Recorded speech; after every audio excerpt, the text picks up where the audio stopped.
à tous. Voilà, nous sommes avec vous. Nous sommes vendredi 17, c'est le début du week-end et nous allons recevoir dans un instant nos duettistes de l'eau, Jacques Davila, bonjour. Bonjour à toutes, bonjour à tous. Et Ismaël Rougenin. Bonjour tout le monde, nous là. Plus tard, Marilène Ferdi viendra avec un responsable technique du cinéma. Je ne dis pas encore son nom puisque c'est volontaire. Et puis on va recevoir M. Fred Constant. Fred Constant, il vient de sortir cet ouvrage, Géopolitique des Outre-mer. C'est un universitaire que j'ai beaucoup écrit sur ce qu'il appelle les Outre-mer. Et cet ouvrage géopolitique fait un peu le tour de la question pour la Guadeloupe, pour la France, mais pas seulement, pour les États-Unis, l'Espagne, etc. Il a vraiment une vision assez globale. Il doit présenter cet ouvrage demain soir à la WAWAC et avec un débat, et je crois qu'il était avec les étudiants tout à l'heure. Et puis on va terminer avec... L'ex-ambassadeur aussi. Hein, Oui, l'ex-ambassadeur aussi, parce que je crois que je l'ai rencontré une fois, c'est à... Sainte-Lucie. Sainte-Lucie ou à Barbade, je ne me souviens plus, je l'ai rencontré, il était ambassadeur. C'est quelqu'un qui a déjà beaucoup écrit sur ces régions-là. Et puis on va terminer avec Manik Siartiteka, comme chaque quinzaine, elle nous présente un ouvrage en audio. Elle viendra en parler. Sinon, l'actualité, bien sûr, il y aura la réaction des députés Serva Mathiazem, Marcelin Nadeau, Christian Baptiste, Élie Califer et Johnny Assar après l'adoption du 49.3. Olivier Nicolas aussi va intervenir. On va les entendre dans un instant. La conférence des planteurs de canne sous la hausse du prix de la canne, la situation est un petit peu bloquée pour l'instant. Est-ce que ça va se débloquer? La question reste posée. Le président du conseil départemental était à Terre-de-Bas. La semaine dernière, c'était Marie-Galante. Avant, c'était à la Désirade. Il était à Terre-de-Bas. Olivier Félix était avec lui. On fera un petit peu le point.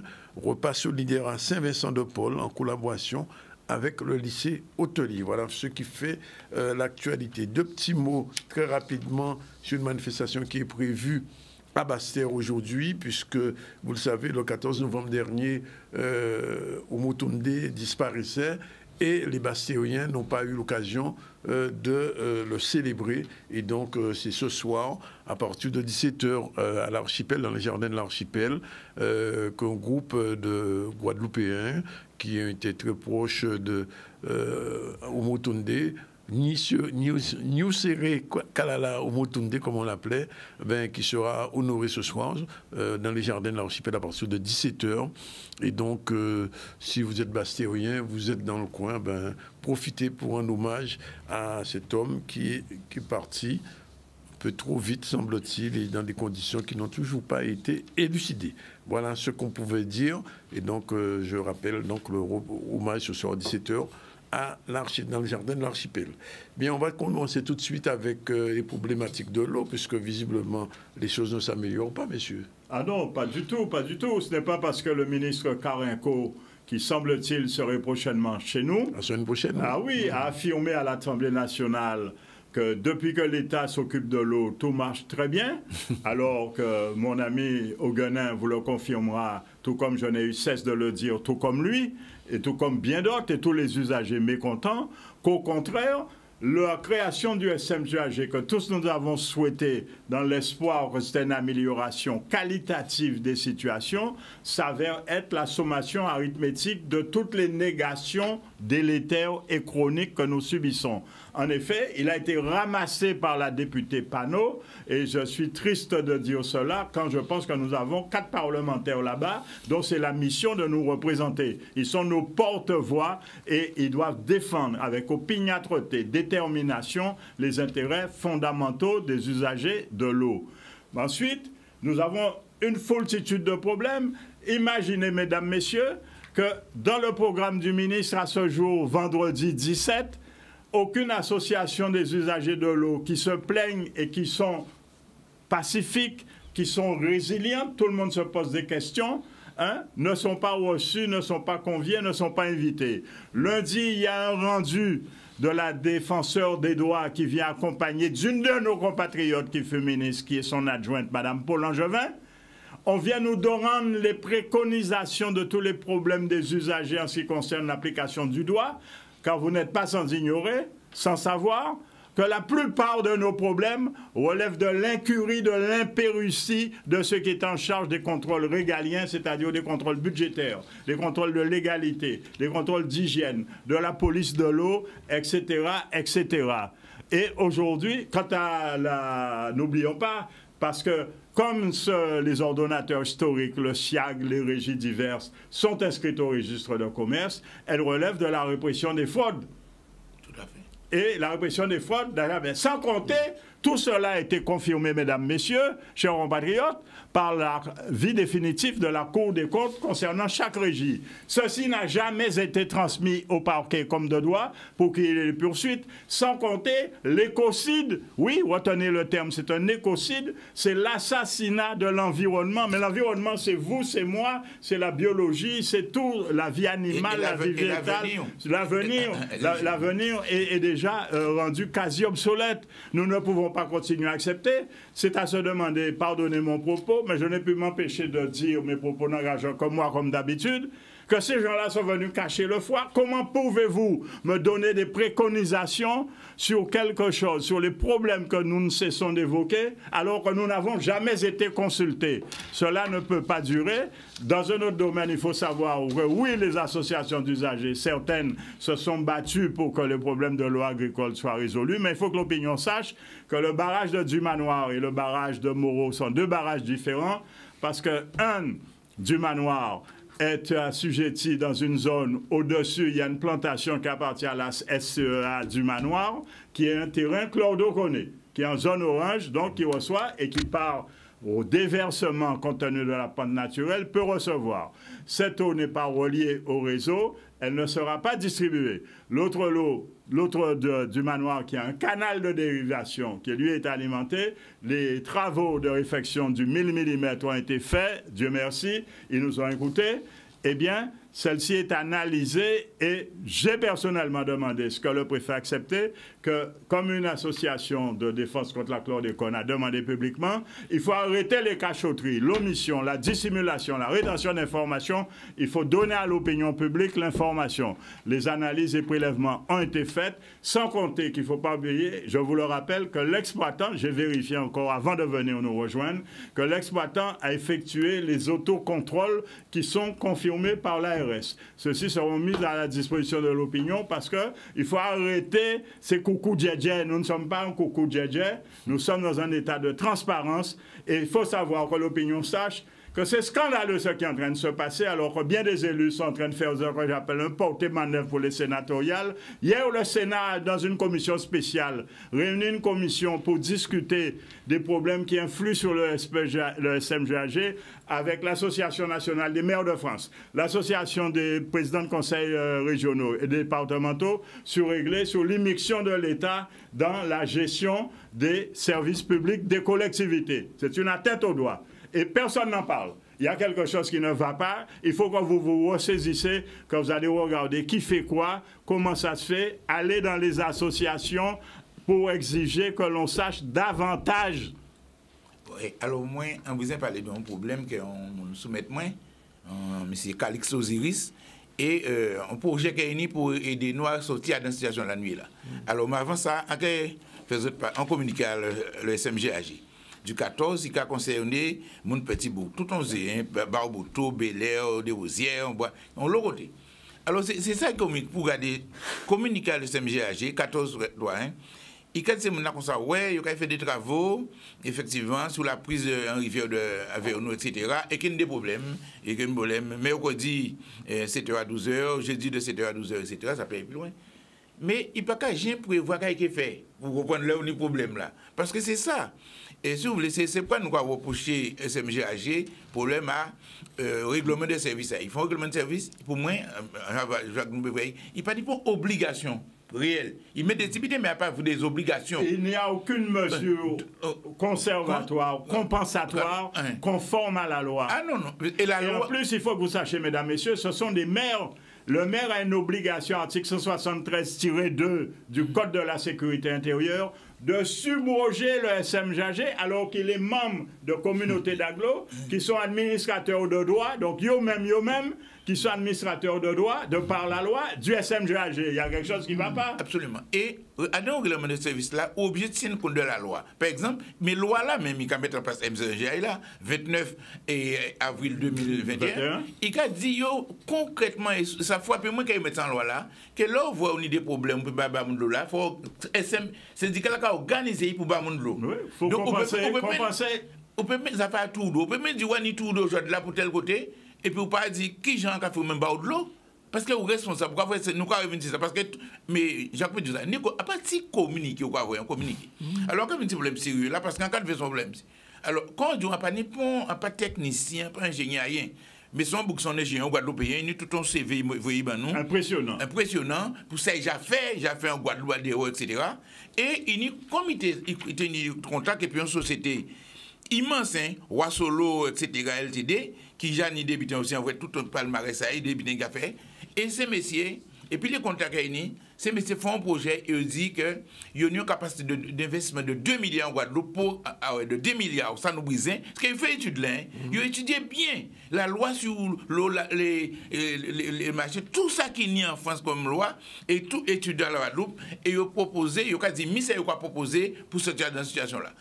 En pas qu'à dire, c'est mon responsable là pour ça comme ça parce que 2 milliards au bon non bien caillou vlé mais ça que Bougla dit nous il pas occupé d'eux ça qui est grave et il j'avais les Martinique qui serait intéressé yo moi senti vlé que c'est Bougla garder projet là de près Casimir s'est proposé autres puisque son ni personnel qui peut garder un projet. On suppose qu'ils ont du personnel de qualité. Non. Quand même. Ils ne sont pas aussi nombreux qu'on croit. Mais je suppose qu'ils peuvent aussi chercher. Consulter des spécialistes. Et regarder aussi c'est quoi Wassolo, regarder par quoi Bougla, est-ce que c'est vrai, vérifier est-ce que tu comprends. Puisqu'il n'y a pas moyen à faire ça. Mais Bougla a venu pour un projet sérieux et vraiment. Et il a demandé que à ces projets-là, on veut dire 2 milliards, il peut mettre en place, il peut montrer aux amis tant d'investissement qu'on sait déjà, en investissement. Parce que pourquoi nous avons dit ça? Il faut obliger de garder ça. On ne pas dire que rentrer à dedans, c'est fermé. Parce que si nous pas un investissement à hôtel là, ça, nous avons des quinzaines d'années à rester, à traîner à des situations la nuit là. Mais si il est aggravé, lamentable, où les usagers qui fait et nous avons ces sécheresses au moins 10 jours la plupart rien tombé ouais alors quand il dit nous à présent c'est ça problème là donc c'est excessivement important que ces messieurs prennent contact avec Bougla recevoir examiner ces là parce que ni moyens ils ont ni les moyens pour voir est-ce que c'est des bidons sérieux parce que ça les marchés ça ces messieurs déjà fait en garder bidons ça incroyable. Par exemple, ils ont développé un pôle urbain de 50 000 logements à Abidjan. Mais c'est des gens aussi qui implantés non seulement en Grande-Bretagne et en Angleterre, mais aussi ils sont à Hong Kong. Mais ils ont une surface financière suffisante. C'est une société internationale dirigée par un Africain qui, d'ailleurs c'est lui qui est cité, qui est polytechnicien français et ingénieur des mines français avec un diplôme de l'université de Cambridge en management. Et ils ont monté leur société avec des Asiatiques qui apportent du gros pognon. Ils sont présents à Hong Kong, Singapour et tout. Et ils font des opérations en multinationales. Et notre compatriote s'occupe de la division française, parce que ce monsieur est guadeloupéen. C'est pour ça qu'il s'est intéressé, compte tenu de ses liens avec le directeur général polytechnicien. Ils étaient en prépa ensemble. Non, c'est Zoumana, Souma Oro. Oui, et j'ai vérifié, j'ai appelé en Côte d'Ivoire déjà, j'ai vérifié, c'est une... et vraiment, et je peux vous dire que c'est un projet qui mérite d'être affiné, comme tout projet. Mais c'est un projet qui correspond à nos besoins, et malheureusement, qui va peut-être... Il va se mettre pour contacter... Non, ni le SMJG, ni le conseil régional, ni le conseil, alors qu'il leur a demandé d'audience. Il prend le conseil régional, il dit non, c'est le président-là pour le président à SMJG, qui n'a pas le temps, qui n'est pas disponible. Il n'y a pas de réponse. Mais on veut dire que... Par rapport à ça, nous sommes des Français, en tout cas dit ça, nous avons défendu les usagers de l'eau. Si on moi pas en mesure de savoir si ça bon, ça pas bon, etc. Si ça c'est fiable. Mais autres qui sont habitants, on va venir projet comme ça, nous savons bien nous besoin 2 milliards pour résoudre le problème de l'eau là. Parce que c'est parce que c'est pour la faire étude là, c'est des spécialistes, etc. Ils disent, mais ça y a mener ça. Donc, il faut regarder qu'il y a proposer, parce qu'il peut poser moyen. Est-ce que ça y a proposer là, ils sont capables de jouer, quand ça coûte les autres, quand ça coûte nous, est-ce que ça coûte nous, parce que, mais pas seulement coûter FMGH là, mais aussi, regardez bien, par rapport à ça, il a écouté la population, nous, est-ce que ça y a quoi, nous pas plus intéressant, même si nous, on fait un financement, quoi, vrai. Donc, c'est ça, je souhaiterais au point contre la Boug là, pour garder, parce que, si après il y a un Martinique, nous va faire. Est-ce que vous comprenez? Nous nous retrouvons dans des problèmes parce qu'il faut savoir, mesdames, messieurs, qu'aujourd'hui, au moment où je vous parle, malgré la venue du ministre la semaine prochaine, les contrats de progrès n'existent pas. Il n'y a que 2 contrats de progrès minuscules qui existent à la Guadeloupe. De par la carence, l'impéritie, l'incompétence chronique, c'est Marie-Galante qui est hors du SMGAG et un petit contrat sur Cap Excellence. Un tout petit, alors qu'on aurait pu avoir un très très gros contrat. Le contrat, là, la proposition qui est faite a un différé de 4 ans. 2% d'intérêt à discuter et les garanties financières exigées sont les garanties financières internationales classiques, donc c'est-à-dire que le département et que la région peuvent donner, comme elle a donné, à la différence qu'elle serait prête à donner conformément aux conditions de la feuille de route dont la sécurité juridique n'est pas confirmée. Quand je vous rappelle, mesdames, messieurs, qu'une fois de plus, le tribunal vient de confirmer le grade de M. Brachet dans le procès. Peut-être réintégré ou pas, finalement?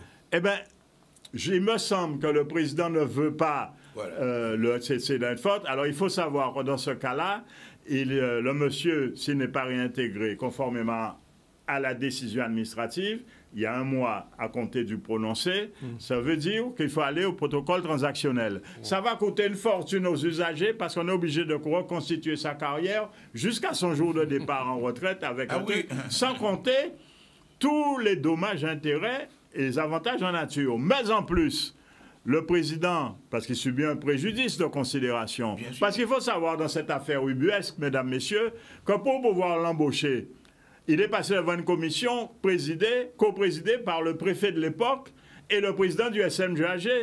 Et c'est le président du SMGAG qui l'a élevé au grade supérieur. Il est ingénieur principal, il est passé en classe exceptionnelle, hors classe. Donc, j'ai honte en tant que Guadeloupéen, mesdames, messieurs, parce que c'est vous-même qui l'avez élevé au grade supérieur et vous vous dites qu'il n'a pas le grade de l'emploi.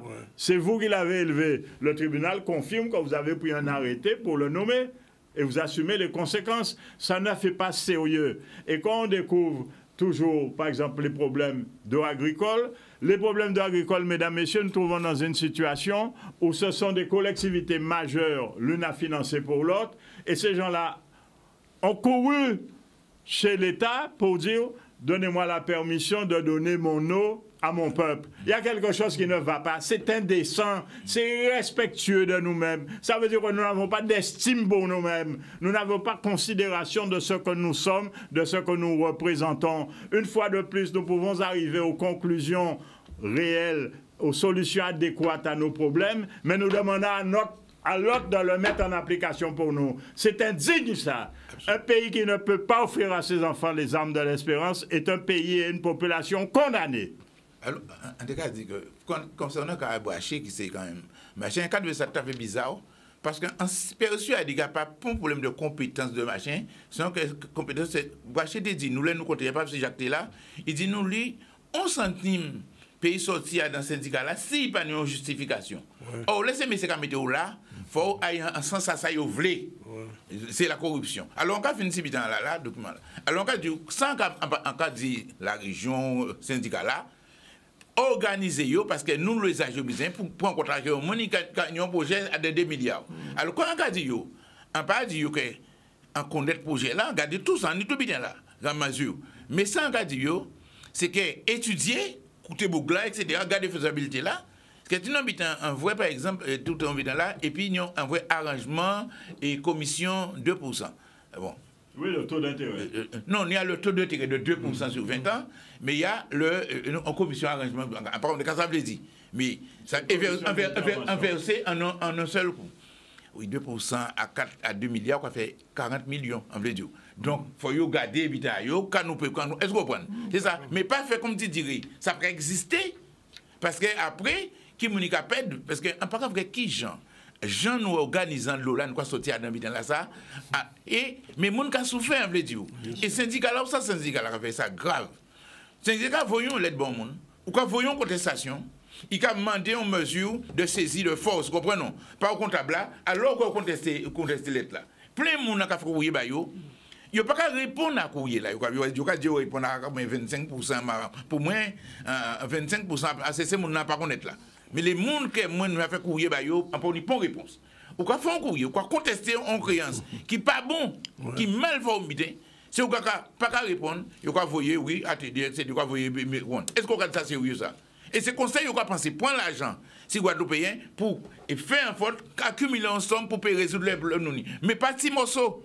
En fait, dire, au niveau de proposition, et d'ailleurs, c'est celle solution qui est valable, c'est refaire un réseau neuf. Et depuis en 2009, il faut assez brodé comme ça. Bien sûr, ça coûte envie, mais au fond, nous pouvons gagner.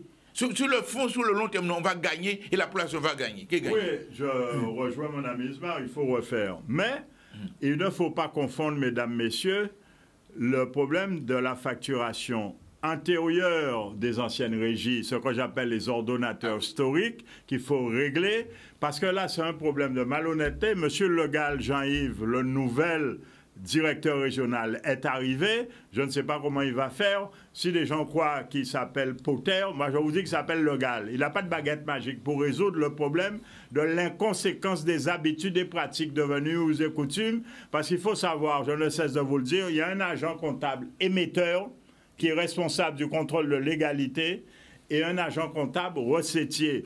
Celui qui fait les recettes a une obligation de contrôle de fait du service fait. Et ils sont usagers de l'eau comme nous. Ils savent très bien que l'eau ne dysfonctionne pas, mais ils n'ont pas les moyens intellectuels, mécaniques ou autres pour aller contrôler. Mais ils savent bien que de l'eau là pas bon, de l'eau là en couleur sale, de l'eau là ou quand c'est coupé. Ça, c'est le premier point. Mais le deuxième point, il faut savoir que toutes ces régies sont en liquidation et que les liquidations ne sont pas encore prononcées. Tant qu'elles ne sont pas prononcées, nous sommes en retard, mesdames, messieurs, de plusieurs mois, parce qu'au 1er septembre 2022, l'actif aurait déjà dû être transféré pour 1 euro symbolique au SMGAG. L'actif, ce n'est pas fait, les comptes ne sont pas arrêtés. Ce qui veut dire qu'au moment où je vous parle, on n'a pas le droit, mesdames, messieurs, de par l'insincérité des factures et le respect des règles de la comptabilité des liquidations, de saisir les gens.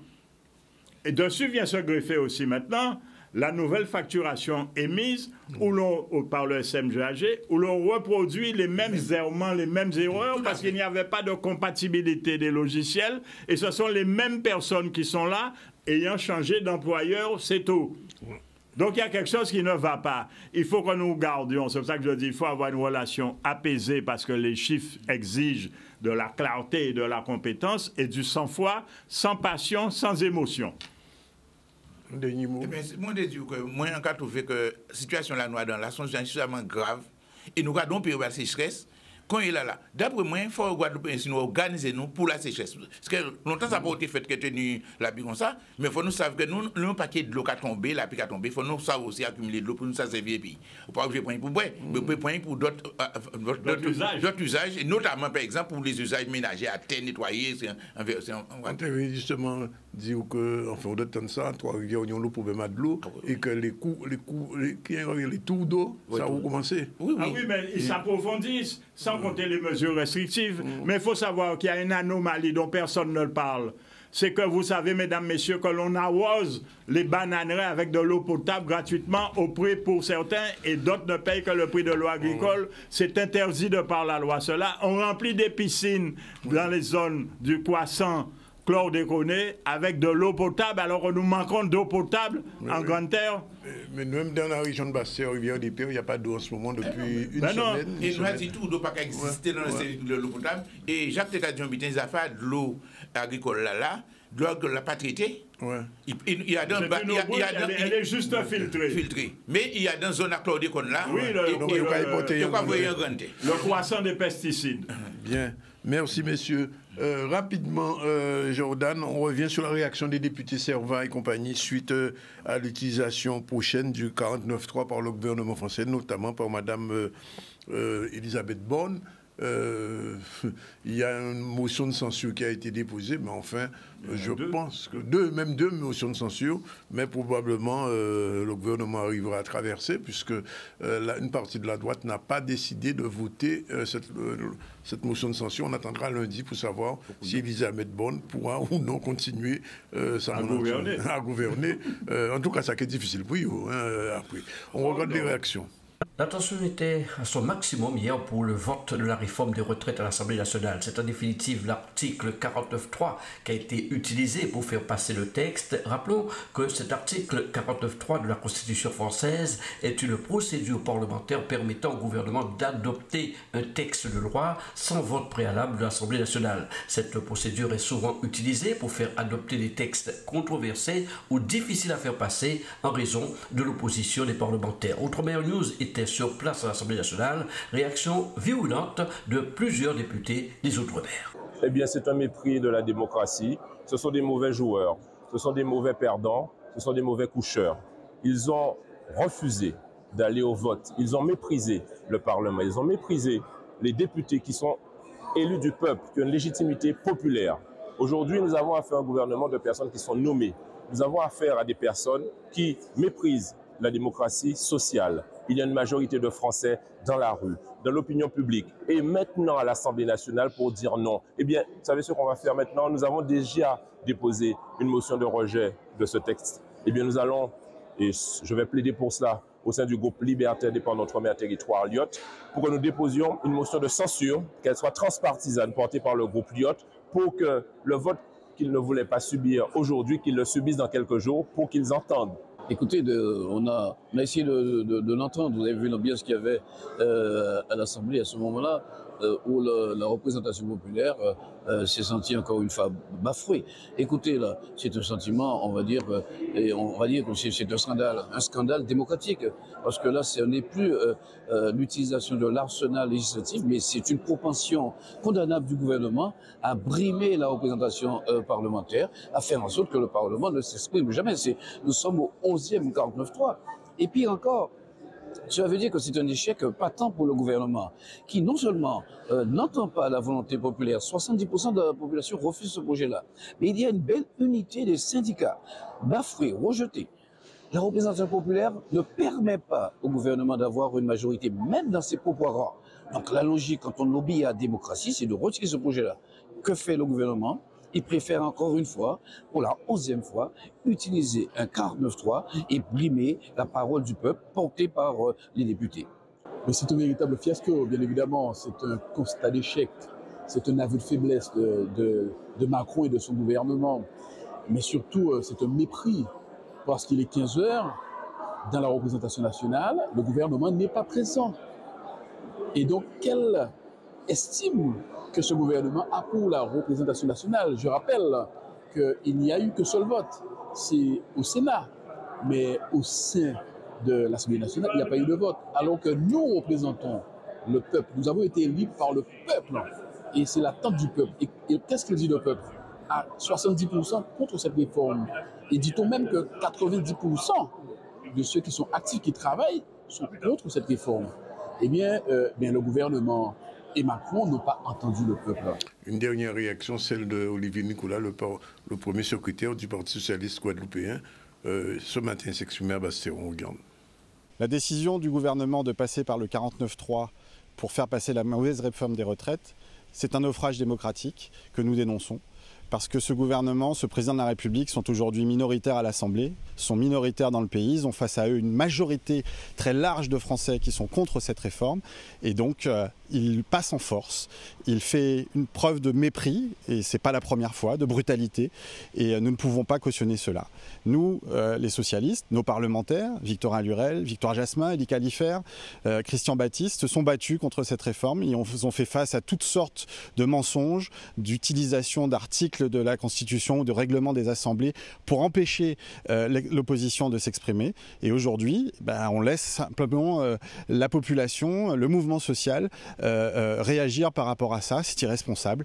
Et nous continuerons d'utiliser tous les leviers, tous les moyens pour pouvoir empêcher cette mauvaise réforme de passer, qui passe globalement dans le silence. Nos assemblées régionales, départementales n'ont jamais pris position sur cette question. Nous, les socialistes, nous, la gauche, en Guadeloupe, nous avons pris nos responsabilités et nous continuerons inlassablement d'expliquer en quoi cette réforme est mauvaise. Elle va précipiter dans la pauvreté, dans la précarité, toute une série de futurs retraités de la Guadeloupe qui n'ont pas besoin de ça. Et il faut très clairement rester mobilisé pour dire non et continuer de refuser cette réforme.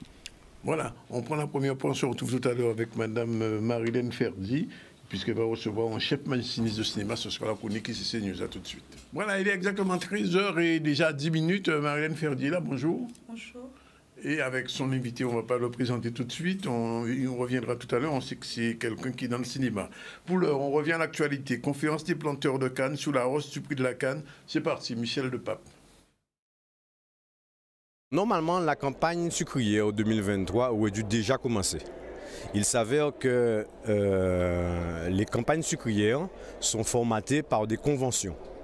Donc on a une convention qui durait sur une période de 5 ans, qui s'est terminée en 2022. Donc la nouvelle convention 2023-2028, elle est gérée par une interprofession qui s'appelle l'Iguacan, avec la DAF et les 4 syndicats. Le GIE Cannes, et par conséquent, nous attendons le résultat de nos revendications, puisque ce collectif a vu le jour tout simplement sur l'année 2022 où les prestataires de coupe de canne ont demandé une augmentation alors que le prix de la tonne de canne était gelé. Donc, à ce titre-là, nous avons voulu contrecarrer cette augmentation en intégrant les syndicats. Et il s'avère qu'on n'a pas pu réunir, disons, les éléments nécessaires pour que nous puissions faire un travail d'équipe.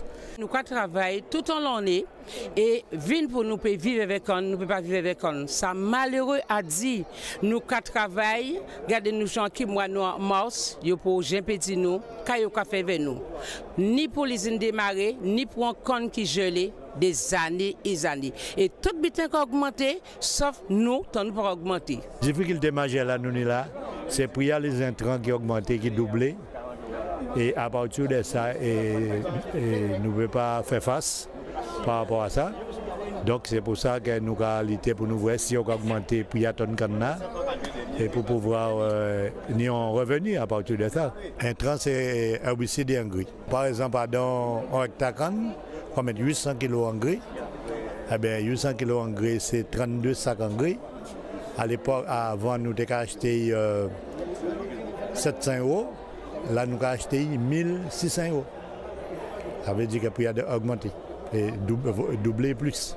Nous avons demandé que tous ces gens nous voyaient courir là, qu'ils répondent nous et que nous trouvons une situation pour nous discuter. Nous voyons un courrier pour les instants, c'est-à-dire le préfet, la région, le département, Gaudel, la Chambre d'agriculture, et CTCS, Iguacan et GIE Cannes. C'est 900 instants là ça. Et nous posons une réponse. Aujourd'hui là, ça nous commande, c'est que c'est nous qui exploitons agricole, c'est nous qui plantons canne, c'est nous qui avons mis en canne, c'est nous qui avons payé tous les intrants et tout ce qui n'a pas payé. Donc c'est nous qui avons fait prier aujourd'hui là. Le résultat des courses pour l'instant, la récolte n'a pas démarré. Les planteurs de canne sont un petit peu inquiets, d'autant plus que la récolte s'annonçait assez bonne pour la qualité de la canne. Donc les négociations continuent. Tout de suite, générique, ICC News, c'est parti.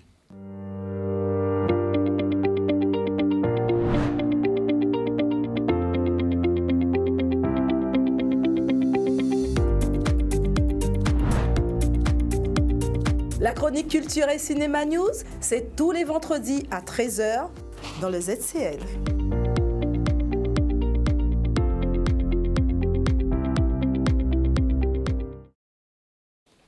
Marilène, bonjour. Bonjour. Et aujourd'hui, on va parler cinéma, bien sûr. Et il doit avoir un métier que je vais découvrir peut-être en direct. Alors, ce n'est pas toi qui vas le découvrir, puisque tu le connais déjà, tu as le script. C'est plutôt nos téléspectateurs qui vont le découvrir. Alors, je ne sais pas si aujourd'hui on a une place à faire gagner, puisque je sais que la semaine dernière, la place n'a pas été gagnée. Donc, voilà. Donc, on a une place à faire gagner. Et donc, aujourd'hui, on reçoit un invité qui me tient beaucoup à cœur, puisque c'est sa rencontre. Donc, on s'est connus en 2020. Et c'est quand je l'ai rencontré que j'ai eu envie de créer cette chronique. Je tiens quand même à remercier pour ça Christine Vial-Collet, qui est la présidente du syndicat des producteurs et la productrice de vitamine C, qui nous a mis en relation et qui m'a dit, si demain tu veux faire un travail sur les métiers, faire découvrir aux élèves, aux étudiants, au commun des mortels, les métiers de la technique, qui sont très peu connus et qui pourtant sont incontournables. Voilà un jeune homme qui a un parcours extraordinaire et que tout le monde s'arrache. Donc c'est pour ça qu'aujourd'hui... on en parlera. Aujourd'hui, j'ai tenu à recevoir Rudy Rabaud. Enfin. Bonjour Rudy Rabaud. Bonjour. Merci d'être avec nous. Bonjour. Alors, présentation. Alors Rudy, on me l'a présenté en 2020. Oui. Pourquoi? Parce que il fait un métier, déjà quand il m'a dit le nom de ce métier, j'avoue que ça ne me disait absolument rien. Et donc moi ce que je propose aux téléspectateurs, ce n'est pas de découvrir une personnalité dans le cinéma aujourd'hui, mais c'est plutôt de découvrir un métier. Alors, donc c'est un métier, je donne quelques indices. Danick, vous allez jouer le jeu. Donc, c'est un métier de la technique. Oui. Donc, vous l'avez très bien compris. Donc, on écarte le métier de réalisateur, on écarte le métier de scénariste. Bien. Voilà. Donc, c'est un métier de la technique. Qu'est-ce qu'on peut dire? Il a un lien avec la caméra. Un lien avec la caméra? Tout à fait. Non, il n'est pas photographe. J'ai parlé de caméra. Est-ce que je brûle? Non, mais j'ai parlé quand même de caméra. Là, par contre, c'est une insulte envers nos téléspectateurs. Il faut la différence entre un appareil photo et une caméra. Attention, aujourd'hui, les appareils photo filment, n'est-ce pas, monsieur? Non, mais je n'aurais pas donné ça comme indice. Je n'aurais pas donné ça comme indice. D'accord, alors donc... Donnez-moi quelques métiers de la technique en lien avec la caméra. Allez, on y va. Bon, chef op. Ce n'est pas le métier de chef opérateur. Réalisateur, alors. Je vous ai dit que c'est ce métier de la technique. Oui, donc ça peut pas être... réalisateur. Non, le réalisateur, il perçoit des droits d'auteur, il est dans la création. Il est pas, ce n'est pas la technique et il pourra vous dire pourquoi. D'accord. Parce qu'il y a une nomenclature des métiers, il y a une convention collective. Parce qu'il faut qu'on avance. Alors simplement, je vais expliquer que c'est un métier qui est en lien avec la caméra. Pourquoi? Parce que sur un film, on a besoin que la caméra fasse un certain nombre de mouvements. En fonction de la prise de vue des angles. Et la personne chargée de faire ce travail de mouvement, de trouver le bon mouvement, c'est ce qu'on appelle le machiniste. Donc, Rudy Rabaud, aujourd'hui, est ce qu'on appelle un machiniste. Mais il ne l'a pas toujours été, comme je l'ai expliqué. Rudy Rabaud, avant, il était dans le milieu du commercial, notamment la distribution. Et donc, il a eu un contact pour pouvoir, on avait besoin de quelqu'un pour pouvoir déplacer les voitures sur un tournage. Quel peut être ce tournage qui a pu être le point de départ de sa carrière, selon vous? En Guadeloupe, il n'y en a qu'un. Oui. Meurtre au paradis. Bon, donc c'est très bien ce que vous pensez de cette série. C'est peut-être pour ça que vous ne jouez pas le jeu. Donc c'est Meurtre au paradis qui, comme... C'est vrai que c'est la série incontournable chez nous. Elle a été une série levier qui ont permis de... Par exemple, on a reçu la dernière fois une costumière qui a démarré aussi sur Meurtre au paradis. Bon nombre de nos techniciens qui œuvrent sur les différents tournages, que ce soit en Guadeloupe, Martinique, Guyane et même en France, sortent de ce vivier. Donc, il a été recruté pour faire quoi? Pour déplacer des voitures. Et donc, ça lui a plu, cette ambiance du milieu du cinéma. Et donc, il est resté pendant 3 ans, où là, il a fait le tour des départements. Il a travaillé à la décoration, il a travaillé à la régie. Donc, chaque fois qu'on avait besoin de lui, quel que soit le département, il disait oui. Et après 3 ans, il s'est dit... Donc ça, alors, il a démarré en 2011. Hein. Après 3 ans, il s'est dit, bon, écoute, là, j'aime le cinéma, c'est clair. Je veux en faire mon métier, donc je vais rester dans un département. Selon vous, quel département il est resté? Machiniste. Donc, il est resté en tant que machiniste et il a progressé, il a enchaîné les tournages à telle enseigne que maintenant, il a passé le grade de chef machiniste. Ça veut dire quoi? Ça veut dire que sur un tournage, en fonction de son importance, on a un département qui regroupe un certain nombre de personnes qui travaillent autour de... Et lui, il est là pour gérer l'équipe. D'accord? Et ce qu'il y a de plus intéressant, pourquoi je vous dis qu'il est incontournable, même moi, j'ai pu me rendre compte, j'ai rencontré un certain nombre de réalisateurs et de producteurs qui vont bientôt tourner. Séries, long métrage, court métrage, et tout le monde se l'arrache. J'ai rencontré un producteur de long métrage, je saurai de qui je parle. Il m'a dit, j'ai fait des pieds, des mains pour l'avoir, parce que tout le monde se l'arrache. Tu vois de qui je parle? Je pense, oui. Je ne donnerai pas de nom. Il n'est pas unique, mais c'est vraiment quelqu'un qui a une expérience, une solide expérience. Alors, ce que les gens lui reconnaissent, c'est son sérieux, sa disponibilité, et surtout, il connaît bien le milieu.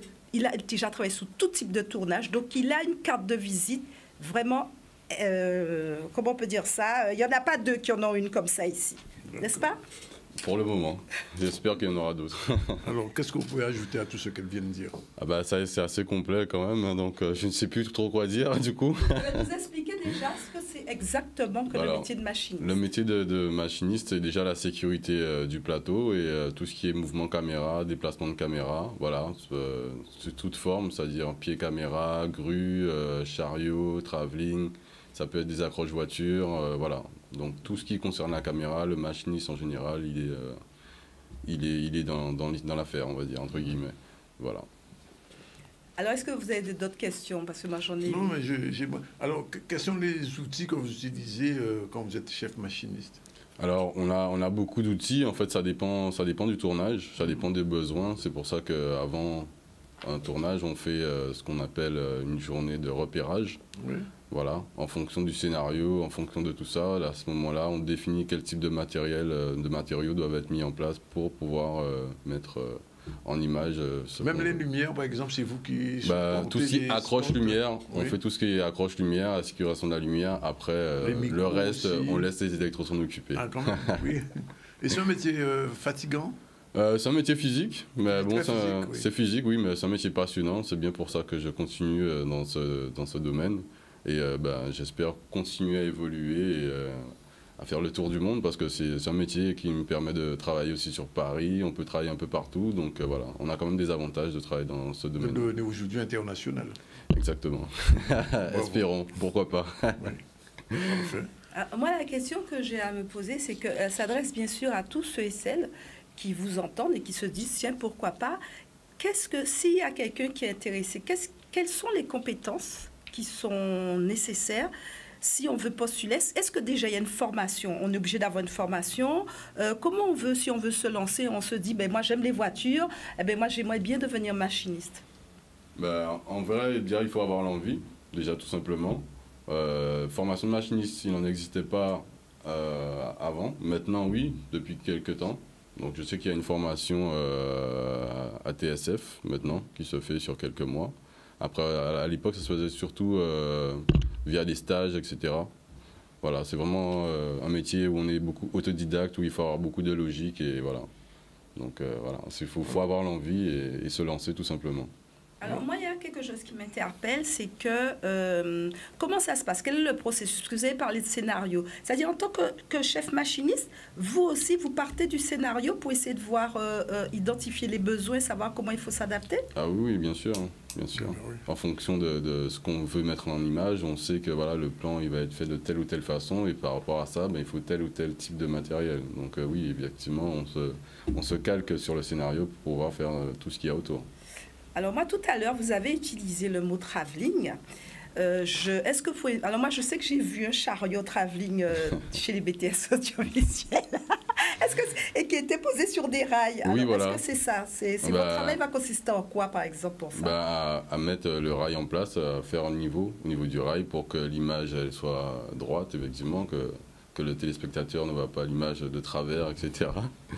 Et on fait le mouvement caméra, c'est-à-dire qu'on pousse le chariot, l'opérateur dessus, pour donner le mouvement de vitesse ou peu importe qu'on veut donner. Voilà. Donc, on ne peut pas faire de tournage cinématographique sans machiniste, c'est pas possible. Ça peut se faire, mais c'est compliqué. Voilà, c'est pas recommandé. Voilà, au niveau des assurances, etc. Si on veut avoir tout ce qui est sécurité autour, vaut mieux avoir un machinot. Très bien. Bien.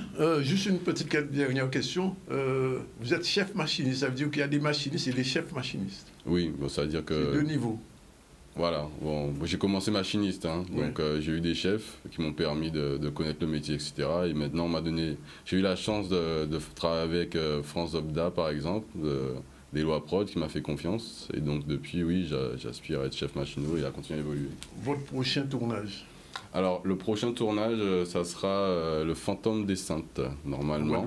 En Guadeloupe, oui.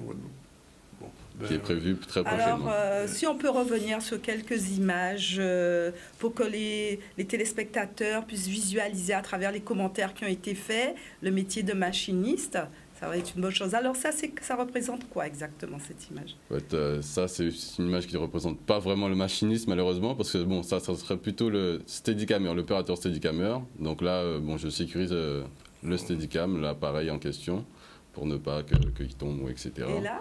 Là, c'est une dolly. Voilà. Et ça sert à quoi, ça? Parce que... Cette dolly, on peut se déplacer sur un sol plat, etc. Ça nous permet de faire les plans, tout simplement. La caméra, elle n'est pas dessus, là, mais normalement, il y a une caméra posée sur la dolly. On peut aussi la mettre sur des rails, justement, et pouvoir... Et là? Là, c'est un plateau travelling. Voilà. Sur le sable? Oui, elle est posée sur un rail, toujours. Ok, bien. Je verrai que c'est un métier qui vous passionne et qui va peut-être passionner des jeunes. J'espère bien, oui, parce qu'on en a besoin. Ok. Deuxième séquence la deuxième séquence, c'est bien sûr... Alors, on va juste rappeler pour nos téléspectateurs, nous avons reçu la semaine dernière Mariette Montpierre qui s'apprête à tourner sa série et qui fait un grand casting. Donc, si vous voulez vous lancer dans le cinéma, c'est le moment ou jamais. Vous avez entre 18 et 70 ans, pardon. Vous êtes afro-caribéen, homme comme femme. Donc, vous envoyez une photo de la tête aux pieds. Vous pensez à mettre vos coordonnées, nom, prénom, date de naissance, numéro de téléphone, boîte email, et vous envoyez le tout à l'adresse... alors, si on peut avoir la fiche de Mamzelle Guadeloupe. Oui, on a la fiche de Mamzelle Guadeloupe. Si on peut avoir la fiche du casting. Voilà. Donc, voilà. Donc, ça s'affiche à l'écran. Donc, c'est Mamzelle, M-A-N-M-Z-E-L, casting@gmail.com. Je répète, Mamzelle, M-A-N-M-Z-E-L, casting@gmail.com. Sinon, vous pouvez trouver toutes ces informations sur la page Facebook du Campus Audiovisuel Cinéma Guadeloupe. Le film de la semaine? Le film de la semaine, alors j'espère qu'on pourra avoir l'affiche du film, donc qui sort aujourd'hui, Sage Homme. Alors pourquoi j'ai choisi ce film? Donc parmi les films qui sortent aujourd'hui, c'est celui qui me paraît le plus intéressant. Pourquoi? Parce qu'on va avoir l'avènement de jeunes acteurs. Donc, c'est son premier grand film où il est l'acteur principal. Il porte tout le film sous ses épaules. Donc, rapidement, on va parler du film. On va voir le teaser aussi. On va regarder. Alors, la bande-annonce. Oui. Un extrait de la bande-annonce. Alors c'est une histoire qui est assez banale. Hein. C'est pas une nouveauté dans les films. Donc, ce jeune homme qu'on voit, qui s'appelle Léopold. Donc, Léopold a raté le concours de médecine. Et bien sûr, il s'est bien gardé d'en informer son entourage. Et en contrepartie, donc faute d'avoir... Qu'est-ce qu'il a fait pour compenser? Il est rentré dans une école de sage-femme. Mais bien sûr, avec toutes ses a priori, parce que pour lui, c'est un truc de gonzesse, c'est un truc de fille, c'est pas terrible. Et il rencontre Nathalie qui joue le rôle de Karine Viard, et qui est une sage-femme passionnée, et qui va lui transmettre toute sa passion, et il va remettre en question toutes ses a priori. Alors, ce jeune homme en question, qu'on pourra voir, j'espère, à la bande-annonce. On va voir la bande-annonce tout de suite. C'est parti. Bienvenue à toutes les nouvelles étudiantes. C'est qui, Meyer? Sage-femme. Toi, j'ai dit à tout le monde que j'avais eu médecine, donc tu fermes ta gueule, d'accord? Ils vont t'envoyer au bled, gros. Tenez. Non, mais je suis pas médecin, donnez-moi la bleue. Le premier outil de la sage-femme, c'est d'avoir de bonnes pompes. Tous les jours, on court un vrai marathon. Yo, comment ça se passe ce début d'année, là? Nonchalance. Et quand on rentre quelque part, on se présente. Manque de sérieux en classe. Aucun engagement. Et après, tu nettoies tout ce qu'il y a là et les bassins derrière. Putain. Alors moi, si j'ai un conseil à vous donner, mettez-vous au travail. Il faut que tu saches que les femmes se confient beaucoup plus facilement à nous qu'à un médecin. Donc c'est très important que tu les écoutes. Vous sentez beaucoup votre bébé bouger? Oui, il bouge. Beaucoup. Je suis grosse. Non, vous êtes pas grosse, vous êtes enceinte. Bon bah, il a très bien appris ça le sang, non? Il est médecin quand même, hein? Non, pas encore. Qu'est-ce que tu fous en rose? T'es infirmière?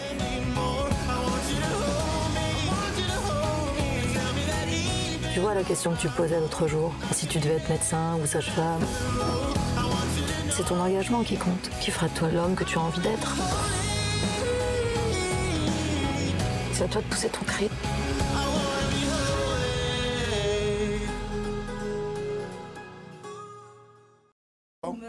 Ça sort aujourd'hui, donc n'hésitez pas à aller le voir. Alors juste 2 petits mots sur Melvin Boomer, que vous voyez à l'écran.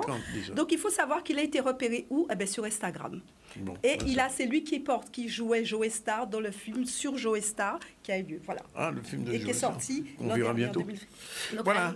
Merci Marilyn, merci Monsieur Rabot. Merci pour l'invitation. Et puis continuez. Hein. Ben, on va pas lâcher. On continue. Et on se retrouve la semaine prochaine avec Marilyn. Voilà, c'est l'heure de la deuxième pause. On se retrouve tout à l'heure avec un écrivain, politique aussi, géopolitique des Outre-mer, Fred Constant, qui présentera son bouquin demain soir à la Wawac. Et bien sûr, on aura aussi notre rubrique avec Manik Sia Antiteka, chronique Une voix, une histoire, une image. C'est tout de suite après la pause. Il va être consacré au livre avec Manik Titeka-Sia. Bonjour. Bonjour. On parlera de quel livre aujourd'hui? Aujourd'hui, on va parler du livre de Natacha Odona, Au secours, je suis enceinte. C'est l'auteur qui dit ça, c'est pas toi? C'est l'auteur qui dit. Ah d'accord, ça me rassure. Bon, et puis on reçoit Fred Constant pour Géopolitique des Outre-mer. Le livre vient de sortir, livre très intéressant. Très documenté d'ailleurs, merci ce genre de bouquin. Mais ça nous a permis de faire le point sur beaucoup de choses. Alors, Fred Constant, il faut le dire, il est universitaire, il a été ambassadeur aussi de la Caraïbe. Oui, alors, il y a une première question que je voulais vous poser avant, en dehors du livre. Un moment, on a parlé pour la Guadeloupe, la Martinique, de diplomatie régionale. Territoriale. Territoriale. Ouais. C'était juste une idée ou bien c'est... Non, l'expression, en fait, c'est Laurent Fabius qui l'a eue. Oui. D'ailleurs, alors qu'il recevait plusieurs élus d'outre-mer sur cette question de l'accroissement des compétences internationales des collectivités d'outre-mer. Oui. Et ça désignait en fait la possibilité donnée à nos régions, plus d'ailleurs qu'aux départements, oui. D'entrer dans des relations avec les pays de leur environnement. Oui. Donc on appelait ça la diplomatie territoriale, pour la distinguer de la diplomatie d'État. C'était ça le départ. Mais il faudrait des diplomates territoriaux alors. Oui, mais justement, il y a eu tout un... Alors j'étais ambassadeur chargé de cette question à cette époque, et nous avons lancé en Guadeloupe, en Martinique et en Guyane des programmes de formation de chargés de mission territoriaux qui étaient affectés dans diverses ambassades françaises de la Caraïbe, de l'Amérique centrale et aussi au Suriname, il y en a eu. Même au Brésil, il y en a eu. Malheureusement, ça n'a tout à fait. Ça n'a pas survécu au changement de majorité dans certaines collectivités. Et j'ai cru comprendre qu'on redémarrait justement l'investissement de notre région au sens large avec de nouveaux programmes de formation pour avoir des diplomates territoriaux. Voilà. Alors, je disais que j'ai lu cet ouvrage Géopolitique des Outre-mer avec intérêt. Bien évidemment, je l'ai lu dans une lecture franco-française, c'est-à-dire j'ai cherché dedans ce qui concernait nos pays, la Guadeloupe, la Martinique et la Guyane. Il y a beaucoup d'informations. Et c'est un livre, je peux que le conseiller à toute personne qui s'intéresse à ces régions. Ça aurait pu s'appeler Géopolitique des colonies, hein, à mon avis. Bon, alors, première chose qui m'a pas choqué, mais enfin je savais, c'est que je crois que c'est à quelle page je vous parlais. Ah oui, à la page 26, c'est la fameuse citation de Jules Ferry. Je la termine. Il y a un second point que je dois aborder. Les races supérieures ont le devoir de civiliser les races inférieures. Ouais. Incroyable ça. Ah, c'est incroyable, oui c'est incroyable et j'ai volontairement cité cet extrait d'un discours qui est resté dans l'histoire, hein. Il a prononcé ce discours à l'Assemblée nationale pour convaincre les députés français du bien fondé de l'expansion coloniale de la France à l'époque. Nous sommes en 1880, quelque chose comme ça, je donne la date précisément. Et donc le même Jules Ferry, qui est l'auteur des fameuses lois émancipatrices. Je vous rappelle, école gratuite, obligatoire et laïque. Tout à fait. Ça montre bien la mentalité de l'époque. le même, insistait, haranguait ses collègues députés pour qu'ils appuient la politique coloniale de la France. Ouais. Alors je cite ça pour montrer justement quels étaient les ressorts impériaux et coloniaux dans la genèse des Outre-mer. Parce que tous les Outre-mer qui forment l'échantillon sur lequel s'appuie cet ouvrage, pas que les Outre-mer français, les Outre-mer aussi étrangers, sont nés de l'expansion de l'Occident dans le Nouveau Monde, et y compris en Asie, parce qu'il y a aussi... Oui, en Asie aussi. Alors, l'autre remarque que je fais, c'est que dans cet ouvrage, on parle beaucoup de l'Angleterre, des États-Unis, de l'Espagne, du Portugal, bien sûr de la France, bien évidemment, et on se rend compte qu'en fait... les pays africains n'ont jamais été... ils ont été colonisés, mais ils n'ont jamais été impérialistes. À ma connaissance, non. À ma connaissance, non. En revanche, dans le prolongement de votre observation, on sait moins que la Chine, par exemple, a des Outre-mer. Oui, tout à fait. On sait moins que la Russie en a aussi. Et que ce sont des éléments qui relaient les politiques de puissance et d'influence de ces deux grandes puissances. Au départ de l'ouvrage, j'ai considéré les 5 pays membres permanents du Conseil de sécurité des Nations Unies. Oui.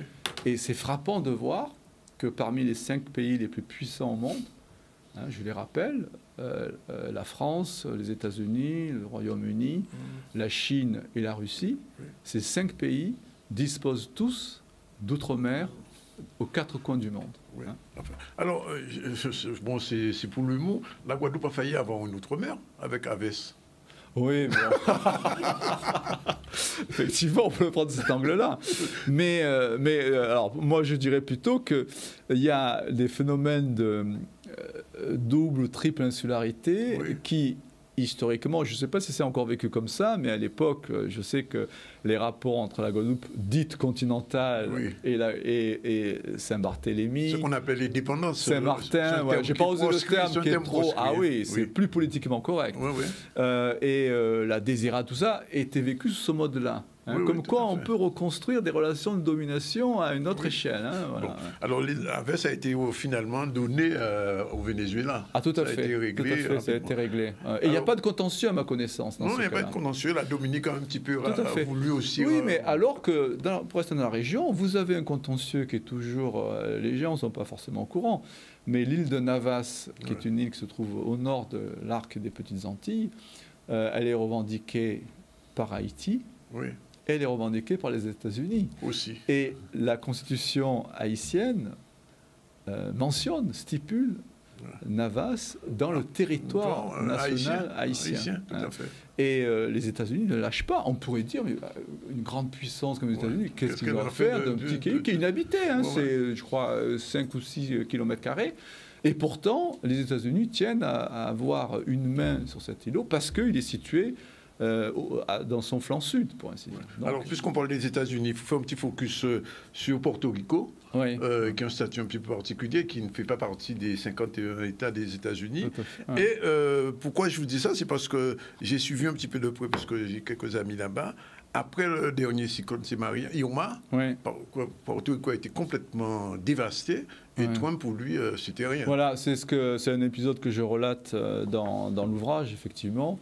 Parce qu'il est vraiment symptomatique des rapports entretenus entre les autorités centrales et les autorités locales d'un outre-mer. Ça aurait pu se passer, bon, je le dis pas maintenant forcément, mais il y a quelques années, dans les rapports entre nos autorités centrales et les outre-mer français aussi. Hein. Tout à fait. Et donc Trump, premièrement, il n'a pas voulu se rendre sur les lieux, alors que c'est des milliers de sans-abri. Oui, sans électricité, sans eau. Oui, et puis des morts, surtout, des centaines de morts. Des centaines de morts, tout à fait, c'était énorme. C'est le cyclone Maria, hein, pas Irma. Maria.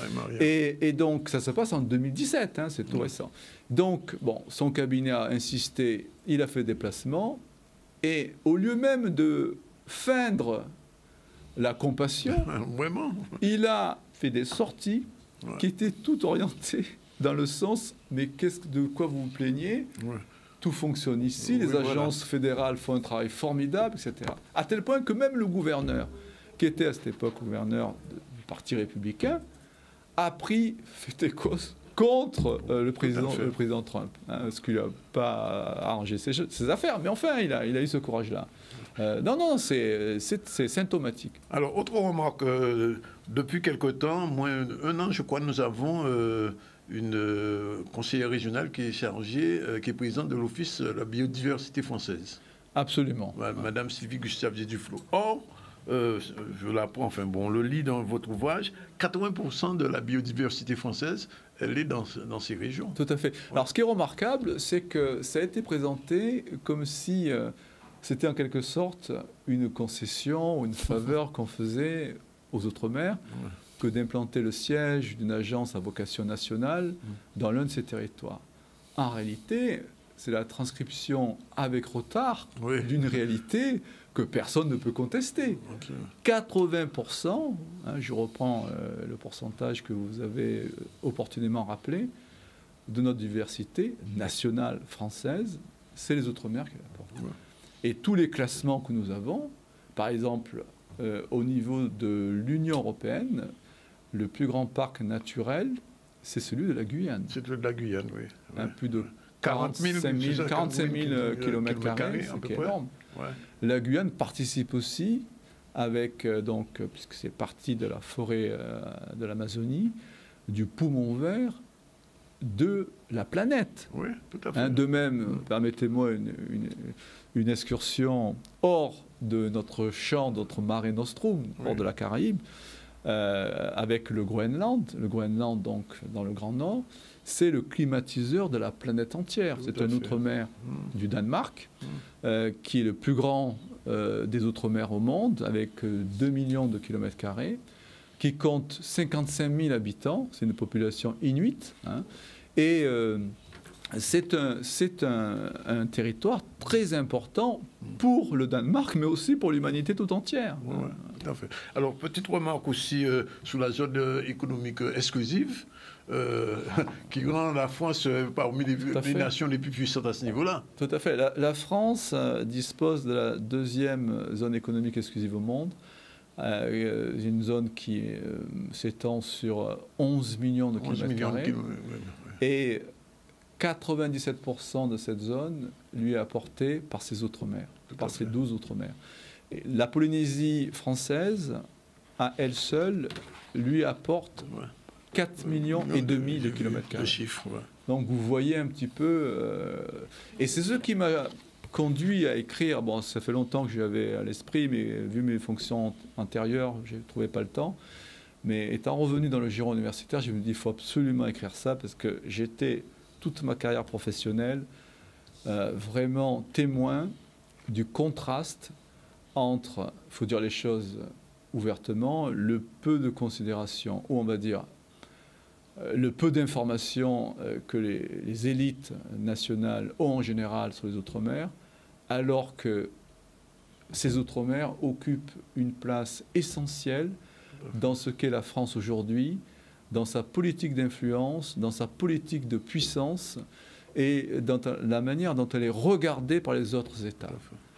Mais à aucun moment vous avez dans ce qu'on appelle le roman national, dans le récit national, ça n'apparaît pas. Dans la projection de l'image que la France veut avoir d'elle dans le monde, eh bien référence à ces Outre-mer.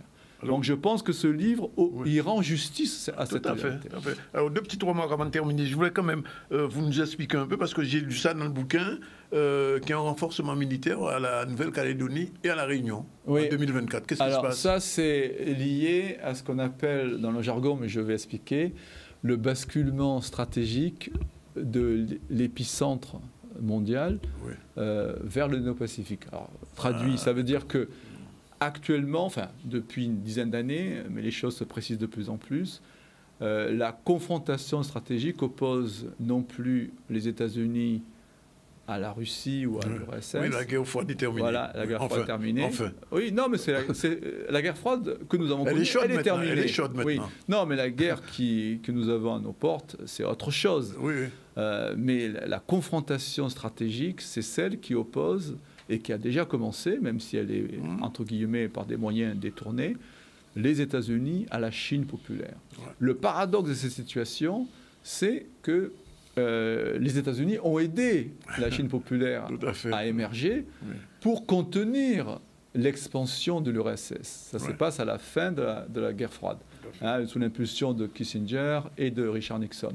Donc, la France, voyant ce mouvement se dessiner, ce qu'on appelle la grande mutation géopolitique, eh bien, elle est en train, elle aussi, de se positionner. Et désormais, les Outre-mer Indo-Pacifique, la Réunion, Mayotte, les îles éparses du canal du Mozambique, la Polynésie française, la Nouvelle-Calédonie, Wallis et Futuna, constituent les hotspots de la géopolitique française dans l'Indo-Pacifique, aux dépens de la façade atlantique et de la Caraïbe. Ça, il faut l'avoir à l'esprit.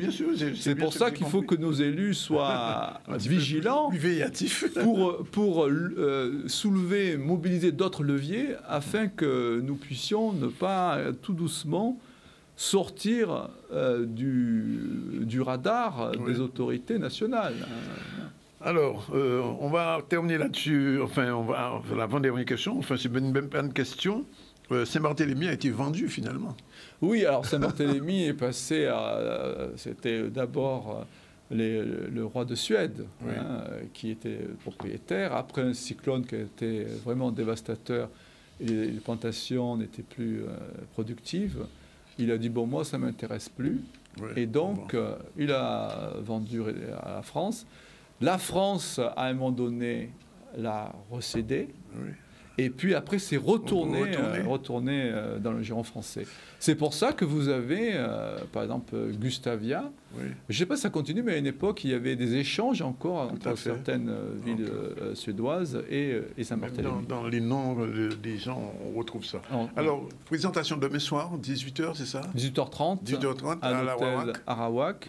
Je suis impatient d'avoir un nouveau contact avec les gens qui ont lu ou qui envisagent de le faire.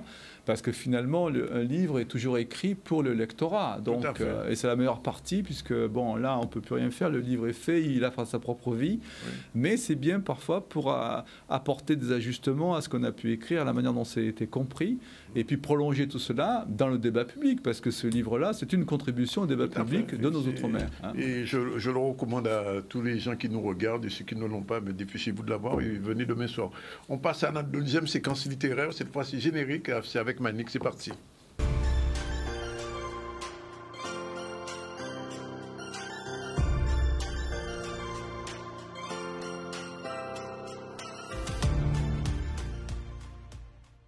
Maman cherche le secret. Les bœufs tranquilles hochent la tête en souriant. Ils ne connaissent pas le secret. Les mangues pèsent lourd aux branches feuillues des manguiers. Leurs joues rougissent. Elles ne connaissent pas le secret.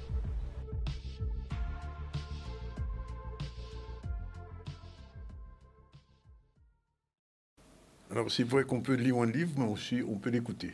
Exactement, tout à fait. C'est tout. Alors, qu'est-ce qu'on va écouter aujourd'hui? Alors, ce qu'on va écouter aujourd'hui, donc, je vais parler d'un recueil de nouvelles qui a été écrit par Natacha Odona, qui est une auteure martiniquaise qui réside au Canada. Et c'est vrai qu'elle, comme je l'avais dit, je l'avais annoncé qu'on restait sur le mois de la femme, pas qu'une journée. Mais bon, c'est pas grave, on va faire, on continue tout le mois. Et c'est vrai que je voulais parler un peu de son recueil, Au secours, je suis enceinte. C'est l'histoire de femmes de différentes régions du monde qui parlent, qui évoquent leur grossesse. Alors, ce ne sont pas des récits autobiographiques, parce que certains sont quand même assez tirés par les cheveux, mais ça fait du bien, en tout cas, de voir comment, d'une région à une autre, on peut aborder la grossesse différemment, sachant quand même qu'il y a un discours qui revient dans nos territoires, puisque Natacha, c'est quand même attachée au bassin caribéen, puisqu'elle nous fait voyager via Haïti, la Martinique, la Guadeloupe. On a le sentiment que lorsqu'on tombe enceinte, voilà, la vie, elle est terminée. Voilà, tu ne peux plus rien faire, tu es enceinte, qu'est-ce qu'on va faire de toi? Comment on va t'aider? Comment on va t'accompagner? Et elle voulait un petit peu aussi tirer la sonnette d'alarme face à ce type de discours et montrer que finalement, une grossesse, ça peut... C'est pas une maladie. Non, c'est pas une maladie, voyons. Donc, on va écouter un extrait, je vais le contextualiser avant qu'on puisse le passer. c'est un homme qui courtise une jeune femme pendant plus de 3 ans quand même, avant qu'elle accepte de... 3 ans? 3 ans. Ouais, là, du courage. Hein. Il voulait. Et finalement, ils y arrivent. Et on va écouter donc l'extrait sur Une voix, une histoire, des images. Au secours, je suis enceinte. Au secours, je suis enceinte. Écrit par Natacha Odona, mise en voix par Yenel Astasi pour Une voix, une histoire. Elle était heureuse. Un bonheur n'arrivant jamais seul, elle était enceinte. Elle lui apprit sa grossesse. Lui n'en croyait pas ses oreilles. « Que dis-tu ? Je suis enceinte. C'est merveilleux, non ? Oui. Tu sais, j'ai grandi dans une famille très chrétienne et il va falloir que l'on se marie pour accueillir notre enfant. Là, par contre, cela ne va pas être possible. Pourquoi ? Je suis déjà mariée. Que dis-tu ? Je suis mariée, Lisa. Et là, son monde s'écroula. Elle ne voulut rien entendre et s'enfuit. Quelques mois plus tard, notre bon monsieur se retrouva chez le médecin pour des maux de ventre à répétition. Son généraliste l'envoya faire une échographie. Il en fut surpris. Il pensait que les échographies étaient un truc pour les femmes. Néanmoins, il alla quand même la faire. L'échographe refusa de lui faire part des conclusions. Il préféra laisser à son médecin traitant le soin de lui expliquer l'incongruité qui lui tombait dessus. Il n'y comprenait rien. Lui qui n'aimait déjà pas les médecins, il se demandait vraiment quelles mouches les avaient tous piqués pour qu'ils se renvoient sans cesse ainsi la balle. « Docteur, dites-moi donc ce qui m'arrive. » Le docteur se racla la gorge, mais cela lui parut un ricanement. Quoiqu'à sa place, je n'aurais pas fait autrement. Et vu ce qui allait suivre, ma foi, je n'aurais pas entendu autre chose. Monsieur, je ne sais vraiment quoi vous dire. Tant moi-même, je ne comprends pas les conclusions de mon confrère. Il m'en avait déjà touché un mot par téléphone, mais j'ai cru à une blague. Et là, vous m'amenez les conclusions. Je ne sais vraiment quoi vous dire. Docteur, j'ai lu les conclusions, j'ai vu les clichés. J'ai pensé à une erreur, mais je n'ai pas osé les rapporter au centre d'imagerie médicale de peur de faire l'objet de ricanements. J'ai préféré venir vous voir, me disant que nous avions une relation suffisante de confiance pour que vous puissiez m'expliquer les conclusions sans rire. Monsieur, oui, docteur. J'imagine que son médecin a dû soupirer à l'idée de devoir expliquer ce qu'il voyait sur les clichés. Analysons ces clichés. Vous voyez le point dans votre abdomen ? C'est un deuxième cœur qui bat. Comment ça ? Justement, je me pose la même question. Je devrais vous prescrire des analyses sanguines et urinaires, mais je ne voudrais pas vous exposer. M'exposer à quoi ? Je vous ferai moi-même les prélèvements. Voilà. Ok. Donc on a ce monsieur qui met une femme enceinte et qui ne l'assume pas et qui se retrouve lui-même à avoir des maux de ventre. Donc je vous laisse deviner pourquoi on découvre un deuxième cœur qui bat dans le corps de cet homme. Oui. Mais Koyoka dit, voilà, Yofayombita. Ça serait bien chez nous, en tout cas, qu'on puisse, en tout cas, lui retourner ce qui lui est arrivé. Et ça fait partie, en tout cas, des croyances populaires, hein, c'est-à-dire qu'à une certaine époque, on disait que oui, lorsqu'un homme faisait perdre du temps à une femme, et jusqu'à la mettre enceinte, il y a de fortes chances que lui-même le devienne. Oui. En tout cas, il le ressent, hein, je confirme. Ça dure combien de temps, cet audio ? Alors, cet audio, il dure 3 heures. C'est un recueil de nouvelles de 125 pages. Donc, on a 3 heures d'écoute, facilement accessible, hein, comme vous avez pu entendre. Hein, le vocabulaire est accessible à tous, réservé forcément aux adultes, puisqu'on est quand même sur un registre de femmes et de femmes enceintes. Et les femmes peuvent l'écouter ainsi que les hommes. Ils ne sont pas trop abîmés quand même dans le recueil. C'est sûr? C'est sûr. J'ai choisi volontairement celui-là comme extrait pour vraiment donner envie. Mais non, il reste vraiment accessible aux hommes et aux femmes. Bien. Ben, Manico, on va te retrouver bientôt. Prochain bouquin, on sait déjà? Prochain bouquin, on ne sait pas encore, mais par contre, des annonces littéraires. Donc, il y a 18h30 le 18 à l'Arawak. Oui. Samedi, tout demain. À fait. Oui. Demain également, de 14h à 18h, on a Karine Dossa qui fait la présentation de son ouvrage All We Need Is Love au coworking Irisa. On a également Guylaine Martial qui fait la remise de prix pour le concours de poésie deuxième édition à la JSF du Gosier. Ouais. Et pour ceux qui sont sur Paris, les éditions d'Aigues-Marron sont au Salon du Livre africain du 17 au 19 mars. Donc n'hésitez pas à aller les voir et ainsi découvrir notre littérature. Voilà, c'est bien dit. Merci. Merci Manik. Juste une petite question. Est-ce que la France peut se passer de ses outre-mer? Si j'ai écrit un livre comme celui-là, c'est que la réponse est non. D'accord. En tout cas, merci Fred Constant pour cet ouvrage et d'avoir répondu à nos questions. Je rappelle donc demain 18h30 à l'Arawak. Alors, on revient rapidement sur le début du ZCL. On a reçu aujourd'hui, comme tous les 15 jours, Jacques Davila, Isma Ogonet, de l'eau en toute sauce. Ensuite, on a reçu Marlène Ferdi et avec chef machiniste Woody Rabot, c'est particulièrement intéressant aussi au cinéma. Bien sûr, Fred Constant avec son ouvrage Géopolitique des Outre-mer aux éditions Le Cavalier Bleu, livre à lire absolument. Manik Siart, c'était quelqu'un qui nous a présenté Je suis enceinte, ce n'est pas moi, ni elle, c'est le nom de l'ouvrage.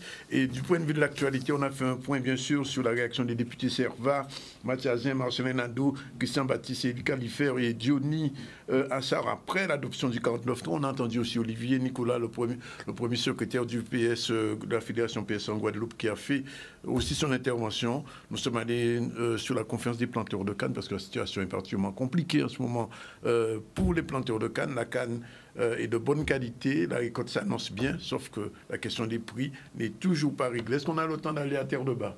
Oui? Oui, allez, on part rapidement à Terre de Bas avant de se quitter. Aujourd'hui, nous avons pris des engagements sur les compétences du département, telles que la route, le port, le dispensaire, mais aussi sur accompagner des projets de Terre de Bas, comme la maison du patrimoine, la bibliothèque, l'extension du cimetière. Ce sont donc des projets propres à la commune, mais que nous allons pouvoir accompagner. Signer ce contrat de pays, c'était très important pour nous parce que on a beau faire des demandes de subventions, parce qu'on est obligé de faire des demandes puisque ce qui arrive, c'est qu'on n'a pas de gros moyens financiers. Mais signer ce contrat de pays, pour nous, c'est une assurance qu'on sera accompagné par le conseil départemental. Et le président l'a bien souligné, il est venu sur le terrain. Nous avons fait la visite de terrain qui lui a permis de voir tous nos problèmes, surtout que nous avons une route départementale, nous avons les ports qui sont départementaux. Donc, ça lui a permis de voir sur le terrain les problèmes qu'on présente par au courrier. Assez souvent, nous sollicitons de l'aide. Mais malheureusement, quand on n'a pas vu, on ne peut pas évaluer l'ampleur des dégâts que nous subissons, puisque ça fait un moment qu'on est un peu je dirais des laissés pour compte. On a eu quelques réfections de route, mais ce n'était pas encore ça. Surtout la route du Nord, qui est très importante pour nous, puisque en cas d'éboulement, si la route du Sud est obstruée, on est obligé de passer par la route du Nord, qui pour l'instant est impraticable. Donc pour nous, c'était très important que le président vienne sur place et cette signature, j'espère, prendra effet très bientôt puisqu'il a dit que pour 2023, il y a des travaux qui sont déjà prévus. Nous espérons et nous sommes, moi je suis personnellement, je suis très satisfaite et contente. Je pense qu'ils vont pouvoir apprécier donc, cet accompagnement puisque je ne sais pas si vous avez fait la route du Nord comme nous-mêmes et on a pu voir dans quelle situation se trouvait cette route et puis c'est des années qu'elle est complètement délaissée. Donc nous, on va pouvoir intervenir. Cette année, on s'est engagé sur un montant de 2 750 000. Nous avons mis le port comme priorité puisque chaque année, nous intervenons sur à peu près 4 ports de la Guadeloupe. L'an dernier, c'était Port-Louis, Sainte-Rose, également Gosier. Mais là, cette année, parmi les 4 ports prioritaires, il y a le port de Terre de Bas. Donc, c'est plus de 1 million de travaux que nous allons réaliser, dont une première partie dès 2023. Voilà, bien c'est fini pour aujourd'hui. Bon week-end à vous tous. On se retrouve lundi pour une nouvelle séquence du ZCL News avec Jordan et avec notre assistante Njoana. Voilà, on a terminé. On vous dit merci. Merci Fred d'être venu. Merci Manu. Comme toujours, on est toujours content de te revoir. Et puis, on termine aujourd'hui à cette heure-là, à 14h. Voilà, c'est fini pour aujourd'hui.